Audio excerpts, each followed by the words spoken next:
You're listening to the Mississippi Outdoors Podcast. I'm your host, Matt Wyatt. On this episode, we're talking with Colonel Jerry Carter, the Chief Law Enforcement Officer here at MDWFP.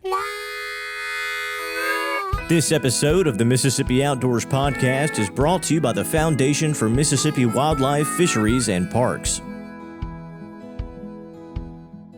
Colonel Jerry Carter is our guest on the Mississippi Outdoors Podcast today. I'm your host, Matt Wyatt. He is the Chief Law Enforcement Officer here at Mississippi Department of Wildlife, Fisheries, and Parks. Jerry, great to see you. Matt, thank you for having me. Yeah, it's an good honor. to be Thank here. you very much. Yes, sir. So, you're from Mississippi originally. Let's start right there. Yes, sir. This is not new territory to you, is it? It is not. Born and raised in Mississippi Delta in LaFleur County, a little town area called Morgan City.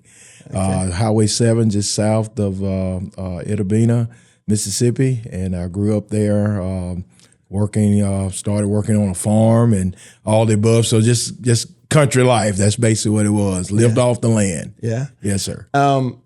As far as hunting, fishing as a kid, I mean, that's most of the guys at the department that I talk to and women, that's kind of where it started. Basically where it started. Growing up there in the Delta, we did a lot of rabbit hunting. My dad, my mom on the weekends, sometimes we go fishing. So I got introduced to wildlife at a very young age growing up and all, definitely. Yeah. What about, okay, so now in law enforcement with MDWFP, take me back to a moment or kind of tell me that story where for you the light bulb went off and you thought, okay, I'm going to go down that path. I'm going to wind up in law enforcement. Where'd that start? Well, growing up, as a kid, you find kind of idolize law. Growing up, you want to be a firefighter or you want to be a law enforcement guy, because that's basically what you kind of saw in our area, as well as, growing up around farm, because that's all we knew growing up was just being in the farming business per se, working on the farm. But outside of the agriculture profession, working on farm, I started seeing one of our deputy sheriffs in our county. We call him a legend back there, the late Charlie Cooley and Mr. Jane Watley. They were the deputy sheriff there in the county. And we were fascinated. I myself was fascinated with saying, man, I want to probably see what it's like to be a law enforcement officer. Well, what really kept pushing me and motivating me all the more was in 1984. My brother was a employee here as an officer with Department of Wildlife, Fisheries, and Parks. It was Department of Wildlife Conservation then. So being your older brother, you want to kind of follow in your big brother's or your dad's footsteps. So he was kind of my idol to really pursue a career in this agency. So here I am today. I got hired in the agency in 1987. Between 87 and 88, I started in state government, working with Department of Corrections, started out on the Mississippi Gulf Coast. So I thought I was filling my application out correctly, that Tallahatchie County was where Parchman was at, but actually it was in Sunflower County, and I had a selection of 4 counties, and I started my career down in Harrison County, down on the Gulf Coast. Didn't know anybody down there, and none of the above. The casinos hadn't made it there as well. So it was kind of a whole new different world for me down there. And then I transferred and started working at the state penitentiary at Parchman. I realized that penitentiary correction officer life wasn't for me. And then this opportunity came knocking on the door, and I've been here ever since. Been here at MDWFP ever since. And since. For those listening that might not, know, describe what those in law enforcement with MDWFP do, like what that job is about and kind of what it entails day to day. Yes, sir, sure. The job itself is mainly we're sort of the enforcers of natural resources of this state. We enforce the laws of boating, hunting, and fishing, recreational boating. We do enforce federal laws as well. So it's basically that's what this profession basically consists of. My career in this agency, we see a variety of people from all walks of life that come here and hunt our state overall, even from out of country. I've met hunters and sportsmen that's from other countries have hunted here in our state. So it's a mixture of both. So we enforce the laws of natural resource conservation, protecting the resources that we have in our state. So when you were talking about your time frame of when you came to work, you were hired in the 80s. Then obviously you would have been around, a decade and a half or more after that when Katrina, hit. And you mentioned your time at the coast. So Yes, sir.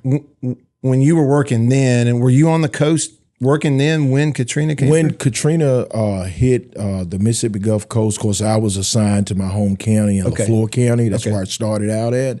And at that time, we were rotating officers out, and I was kind of like, I'd say maybe the third shift of that rotation. And I had an opportunity to be assigned down there for like 3 to 4 days working Katrina. And it was truly an eye opener down there for us. We are part of the search and rescue. That's our duties or responsibilities for the state under the MEMA Pact, where we are the ESF-9 search and rescue and other duties that we did. So we had an opportunity to go down there. It was quite an experience, but it was an honor to do it and to help our residents and try to restore the Mississippi Gulf Coast. It was interesting. In that time in Katrina, for a wildlife, conservation officer, a law enforcement officer, you mentioned search and rescue. Was that primarily what you guys were sent for? Primarily, we had a little bit of both responsibilities. We did search and rescue. We had our guys that went out on the islands as well for recovery. We had officers that were working inland on the Gulf Coast area, searching residential houses, businesses, even our shrimp boaters that were there. We were because some people lived in their boats as their residents. So we went and performed those type of duties. We also assisted the Highway Patrol for its own traffic control, making sure that intersections were secured, people riding through. We did security as far as ensuring that, we didn't have any looters and unwanted guests in the area and all the above. So it was a mixture of everything that we did down there, from search and rescue to law enforcement to even escorting certain supplies that would have to come into the state. So we did a little bit of it all. The search and rescue team part of the job Yes. is one that I would think that most people listening probably haven't thought about. We think about checking licenses or, someone's, hunting over a baited field, something like that. We think about those things. We don't necessarily think about other governmental agencies that come in and say, hey, we need your help. And, Katrina, other situations, search and rescue stuff. And it actually sounds like those are some big parts of the job. It is. Just a few years back, I'm sure everybody's aware of the Yankee 72 incident that happened in LaFleur County when the military plane went down. I myself was assigned, I was a major at that time over the North region. And lo and behold, we get a call from Highway Patrol requesting our assistance to help with the recovery of trying to find the remaining flight crew, as well as the recovery of the items that was lost in the plane. We received a call, and we went. The next day, I had to make the call to get the SRT unit, our special response team, to come down, and we helped the military. And lo and behold, the military gave us full control or in charge of the whole detail. So things like that did occur in the agency, where we went beyond just checking the fishing and hunting license, where it just became the search and rescue, recovery efforts, and all the above. We've even assisted local sheriff departments, even the FBI, other federal entities on manhunts, escape convicts and inmates from jails and all the above. And we've been successful in recovery of those efforts when we called to duty, definitely. Yeah. When you got into this field, this career as just a young man, did you foresee those things down the road? Did you realize that's what you were getting into? Did not. It was just more figured it was just going to be hunting and fishing and boating, just checking the license and ensuring that people are safe out there on the waterway and got your hunter orange on and all the above. But as time, I guess I could consider myself kind of the last of the old schoolers with this agency. I came on in the 80s. Law enforcement, wildlife law enforcement has definitely evolved and changed over the years. It definitely has. For you, and I'm sure you've been asked this question before, how do you describe sort of the weight and the feeling for you to be the first person of color to be elevated as a colonel in chief of law enforcement? Well, truly, it's an honor. Never really thought it would happen per se. I set my goals high. I still live by the principles that my mom instilled in me a long time ago. Being born and raised in a religious environment, she always said, "Son, there's 3 things I want you to always remember." And to reach success or achieve goal in life is always put God first. Treat people the way you want to be treated. Do your best. Give your all. And I feel that I have definitely done that with this agency, and it has been an awesome journey. Work with a great staff of people here with the agency and all the bureaus, law enforcement staff, and cannot say enough about the men and women in this agency under my leadership. They make things happen. I don't go to bed at night stressed. Trust me, it has been a great ride, journey with this agency, having such men and women that have the confidence in me, in my leadership, and I'm having the confidence in them and their work ethic. So it works hand in hand. So it's been a great journey. It's an honor to serve, to the accomplishment that I have made, becoming the first African American of law enforcement for the state of Mississippi, probably nationwide, and I know in the southeastern states. It's truly an honor. I'm grateful for the opportunity. I'm grateful for the staff, the executive that believed in me.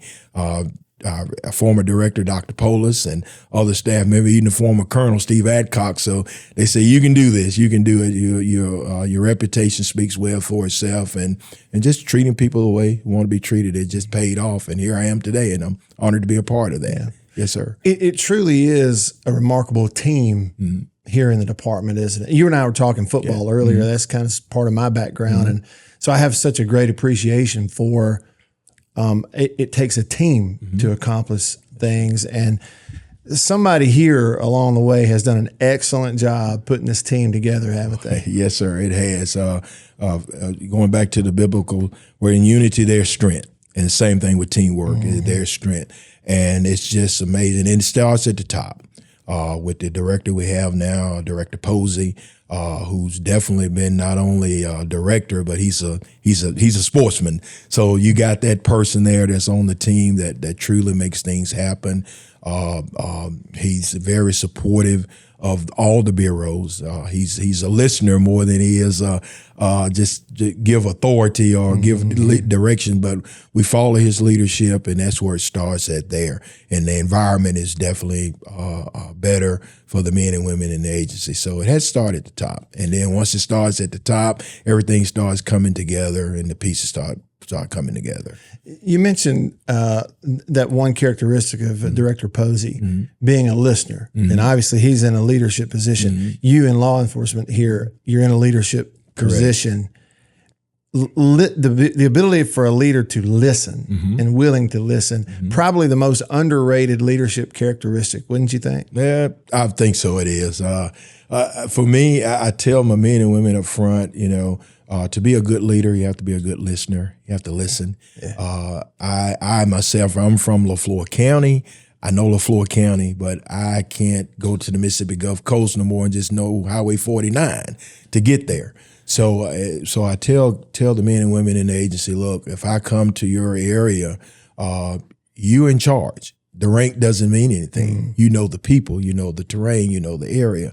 Let me just do the management part and the liability issues if there anything occurs, so we can maybe go another route. But I always like to let my men and women feel that, they have a chief that listens, that honors and values the opinion of what we say for the best of the agency to get the job done. So it makes a difference. You mentioned your mom growing up there in LaFleur County in the Delta. Did she take you fishing? She did. It was just more of a family outing more than anything. Just be some weekends when we wasn't working. Before church, like Saturdays, we'd go Saturdays and we'd fish along the Mississippi, the Yazoo River is where we fish at, running through our county and all. And we just do catfish fishing and on the bank. I kind of like bank fishing more than I just really like doing the boating. It's the relaxation of it. It's the time you can really spend, the movement around and all the above. Done some boat fishing, but I really like to do the bank fishing more than anything. So I kind of grew up in that era there, where I really like the part of fishing and everything. Yeah, definitely. And the bank fishing at times can be a little less expensive than the boat fishing. True that. Yes, sir. I've learned that over the years as well. Well, just get you a shovel or a hoe and find you some good old worms, and you don't have to go to the bait shop to buy all that other stuff, and all the above, and get you a cane pole, and there it is. So I kind of do it kind of the old fashioned way. Basically, we're going through buying the tackle box and the jig poles and all that stuff, but it saves a little money. Yeah, for sure. You mentioned rabbit hunting too, growing up. Yeah. So dogs running with beagles, or kind of how'd y'all do that? Kind of more with beagles, basically. My dad and his brothers, or my uncles, my mom's brothers would take us, the younger guys, take us hunting. So it was kind of like a tradition passed on and all the above. So we'd have fun and watching them shoot, and they give us an opportunity to shoot. Not saying I hit every time, but definitely would get an opportunity to fire off around the two and all.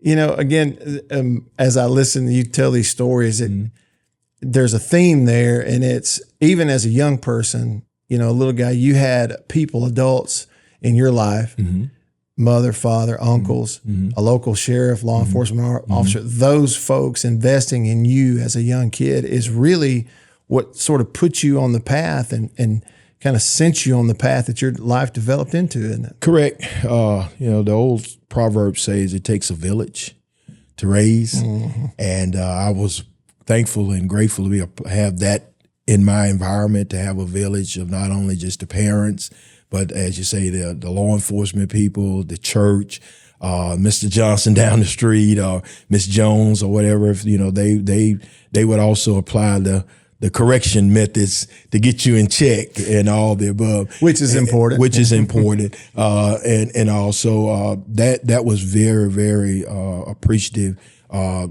In this day and age, I wish we would have more of that. The way things are being structured now, but at the same time, I tried to pass it along with this agency here, and I feel the agency gives me that opportunity to be a steward, to pass on that trait, not only just talking about hunting and fishing, but life in general.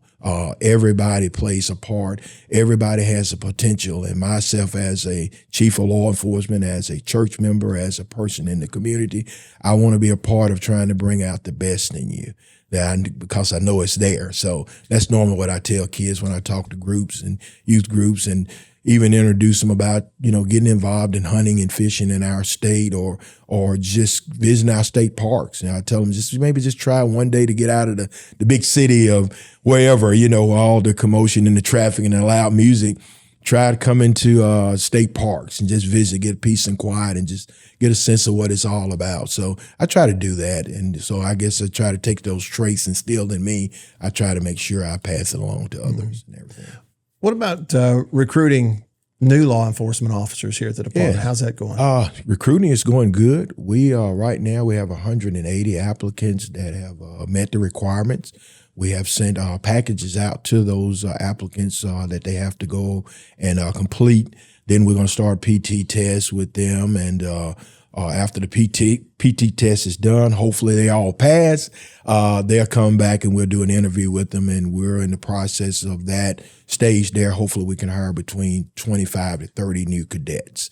So we're moving forward. Everything's looking good. Yes, sir. Is that a yearly process, an annual process, 25 or 30, or is it just every so often? Well, right now, since the numbers of our numbers are very low throughout the state, we're trying to get those numbers back up. So we're saying every year now. This is year number 4 under my administration that we have. This is the 4th class per se that we're in the process since my 2 years being here. So we've been kind of working pretty hard to get those numbers up. So far, so good. We're looking pretty good. Yes, sir. So it's really more so a needs analysis based on, population in areas and where officers are needed, I guess. Basically, the needs, we're like any other agency on all levels, whether it's game and fish, Department of Public Safety, Sheriff Department, city police officers.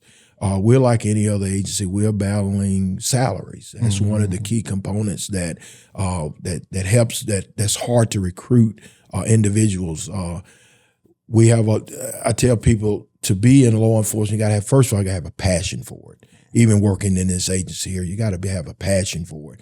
But we know times have changed and all. I tell the guys now that the saddest thing, I hate to see them when they get ready to leave us, or things change because now they came in as a single guy or a single mom, single mother, single lady, but now they're married with children. So everything changes, things shift a little bit, but we try to stay competitive with the agencies to have good salaries for these officers. We do make it available where they can work part-time jobs and all the above to make odds and ends meet. So we're like any other agency. We go over to the legislature to try to request more salary increase for our guys and gals to stay with us or to come and join the green and gray. So we're in that number, definitely. Sure. Yes, sir. It's so interesting in a position of leadership like you're in. I think about like modern day head football coach at a college program. They talk about how they do a little coaching football, but a lot of times they're doing fundraising and they're meeting with supporters and trying to generate support. You've kind of worked your way up into this leadership role where now it's all on your plate. It's all on the plate, definitely, definitely. So, I mean, we try to talk with we meet with our legislators and try to get tell them what we're needing. We listen to people out there for some of our contributors that are donors. What do you need? What do you need? And all of us. So we're appreciative of them to help us with those efforts and getting the things that we need for better enforcement for our guys and gals out there. Definitely. So 2-part question. It's open-ended. Okay. Has there ever been a time in your law enforcement career here at MDWFP where either you went through something that made you question your decision to get into it, or you went through something that made you think, okay, this is why I chose to do this? I think the second question was, this is why I chose to do it. But I'll tell you, this has been a great journey for me, and I'm speaking from the heart on this. Growing up in Mississippi, seeing the resources, seeing the blessings that God has given us to enjoy, to wake up on some Sunday mornings or Saturday mornings and see the sunrise and see nature at its best and see wildlife, the fowls of the air flying, and you see the turkey, you see the bears and all what's exhibited up in here on the wall. It's just an amazing, amazing journey. And I say again, I think I chose the right profession. It's been a great journey. Yeah. Yes. What do you do in your time off? Other besides I try to enjoy the outdoors as much as I can, but I spend a lot of time now with church. Basically, I'm a choir director / singer. Okay. Per se. I sing in my choir. It's all about serving him. Mainly spend a lot of time with church services and the activities involved in the church, as well as try to promote things with our agency. We do a lot with our youth, where we try to take them fishing. We try to do fishing rodeos and all the above, even introducing about shooting sports and everything. So either way, I serve and I serve. So it's the mixture of both and all. So I try to just do a lot to, again, try to find that part of that village, what we talked about earlier, to try to get our kids. There's something more out there. And this is what I can offer for you to try to be a part of it. Not saying you may be a conservation officer, but maybe in your lifetime when you get older, you remember that day, hey, Mr. Carter took me hunting, he took me fishing, and I want to be a part of that. And hopefully I can, doing some great things and making that happen. Definitely. Sort of paying it forward of what those influences in your life did for you as a young Exactly. person. Yes, sir. And even back home, I'm a graduate of Mississippi Valley State, and I work with their programs over there with the hyper program. I also work with the biology program, and a lot of the students over there, they've never been fishing in their life. And Valley has a two ponds out there on the front of the campus. You can see them when you drive by. You can see when you drive by. And we have done some rodeos over there with them. And I mean, it's just to see the light of those eyes of those students when they feel that tug, on that line and pull those fish in, and they don't want to stop.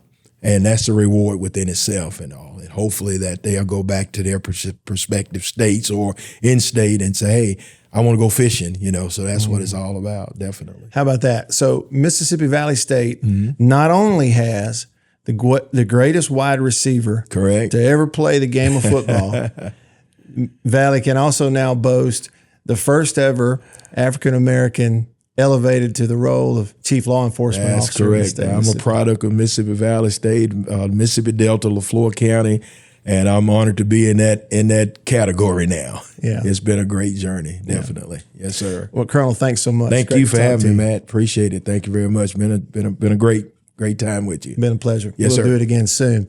That's Colonel Jerry Carter here at MDWFP, Chief Law Enforcement Officer. This is the Mississippi Outdoors Podcast. I'm your host, Matt Wyatt, and we'll see you outdoors.